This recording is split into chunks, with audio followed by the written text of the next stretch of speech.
Deep in the frosty peaks of the Andes Mountains, a chilling secret lay buried for over 500 years. Imagine this: perfectly preserved children, looking as if they'd only just fallen asleep, discovered atop desolate summits. These weren't victims of a tragic accident. They were the chosen ones, part of a solemn and mysterious Inca ritual known as the Capacocha.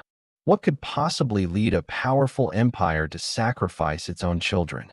Today, we journey back in time to unravel the secrets of this startling practice, exploring the beliefs, the ceremony, and the heartbreaking stories of the children of the mountains. The Inca Empire, or Tawantinsuyo, was a marvel of engineering and social organization, stretching thousands of miles along the spine of South America. They worshipped a pantheon of gods, from Inti, the sun god, to the Apis, the sacred mountain spirits who controlled weather, water, and harvests. For the Inca, the world was a delicate balance of reciprocity. You gave to the gods, and the gods, in turn, provided for you. But what do you give when the stakes are highest? When an emperor dies, a volcano erupts, or a devastating drought threatens the very survival of your people. In these moments of extreme crisis or profound gratitude, the Inca believed only the most precious offering would suffice: a pure, unblemished human life. This was the foundation of the Capacocha. The term Capacocha can be translated as royal obligation or solemn sacrifice. It wasn't a frequent event, but a state-sponsored ceremony reserved for the most significant moments in the life of the empire. This wasn't about random violence. It was a deeply organized and spiritual process. The children selected for this honor were considered the best the empire had to offer. They were chosen for their physical perfection, their health, and often, their noble lineage. Hailing from all corners of the vast empire, these children, typically between the ages of 6 and 15, were seen as messengers to the gods. Their selection was a great honor for their families, who believed their child would be deified, living eternally alongside the mountain spirits and ensuring the well-being of their community. The journey began in the provinces. Once chosen, the children embarked on a long, sacred pilgrimage to the Inca capital, Cusco, the navel of the world. Imagine these small figures, walking hundreds, sometimes thousands of miles, accompanied by their families and local dignitaries. Along the way, they were greeted with celebrations and feasts. This procession wasn't a funeral march. It was a triumphant tour, a display of the empire's unity and devotion.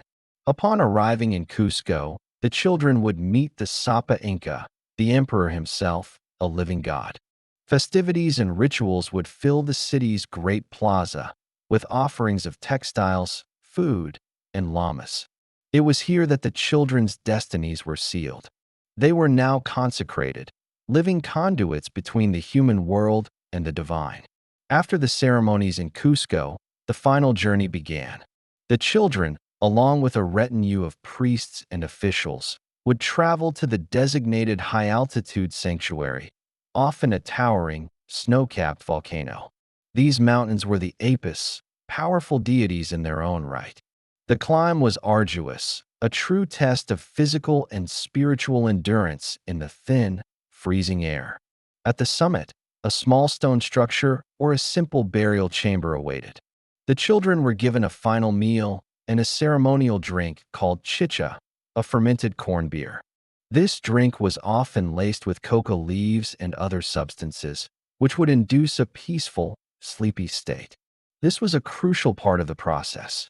The Inca believed it was vital for the children to be calm and content as they transitioned into the spirit world, not frightened or in pain. They weren't being killed, they were being sent as envoys. Dressed in the finest textiles, adorned with jewelry of shell and gold, and surrounded by exquisite offerings like miniature statues of llamas and humans, the children were then gently placed in their final resting place. The cold, dry air and low oxygen at these extreme altitudes, often above 20,000 feet, naturally mummified their bodies, preserving them in a way that seems to defy time. They simply fell into their final sleep, becoming eternal guardians watching over the empire from their mountain thrones. For the Inca, these children didn't die. They became gods, interceding on behalf of their people forever. The most famous of these discoveries happened in 1999 on the summit of Mount Uyayacá in Argentina.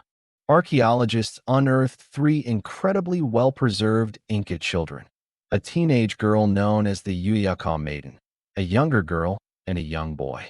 Scientific analysis of their bodies has given us an unprecedented window into the final year of their lives.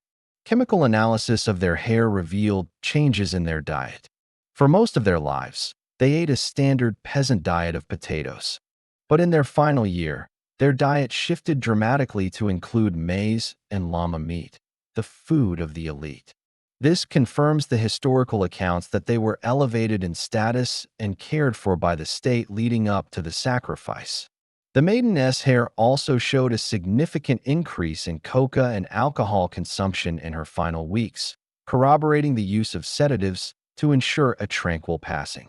These discoveries force us to confront a practice that is profoundly alien to our modern sensibilities.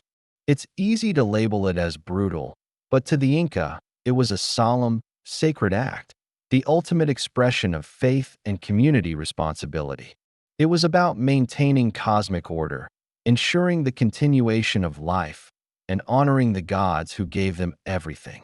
The children were not victims in their eyes, but heroes who achieved divinity and secured a prosperous future for their people.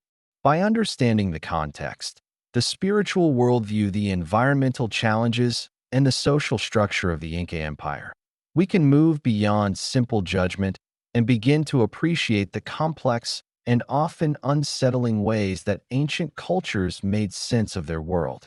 The children of the mountains, sleeping for centuries in their icy tombs, are a powerful, silent testament to a world of belief and devotion that is now long gone. Thank you for joining us on this journey into the high Andes and the heart of the Inca Empire. The story of the Capacocha is a powerful reminder of how diverse human belief can be. Let us know in the comments what ancient custom you'd like us to explore next. Thanks for watching.